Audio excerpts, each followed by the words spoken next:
दुष्ट कोल्ह्याला शिक्षा. एक उंट जंगलात चरण्यासाठी जात होता.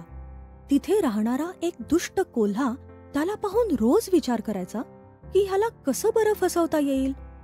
एकदा त्याने उंटाला विचारलं, काका, रोज गवत खाऊन तुम्हाला कंटाळा येत नाही का?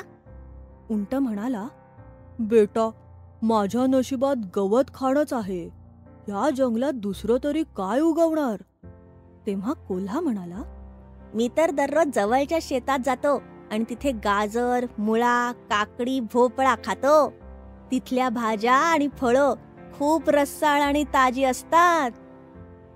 उंटालाही अशी भाजी खावीशी वाटली आणि कोल्ह्याला त्यानं तिथं नेण्यासाठी विनंती केली. उंट कोल्ह्यासोबत शेतात गेला. कोल्ह्याने आधी जाऊन स्वतः सगळं खाऊन घेतलं आणि नंतर उंटाला पाठवलं. उंट शेतात जाताच कोल्ह्याने मग जोराने कोल्हेकुई सुरू केली. कोल्ह्याचा आवाज ऐकताच शेताचा मालक आणि त्याचे 4 गडी शेतात घुसले.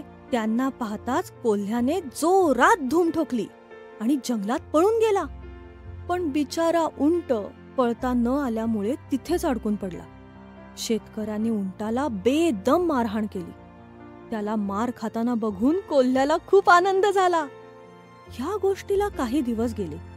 कोल्ह्याने उंटाला परत एकदा फसवून पुन्हा शेतात नेलं आणि पुन्हा एकदा उंटालाच मार पडला.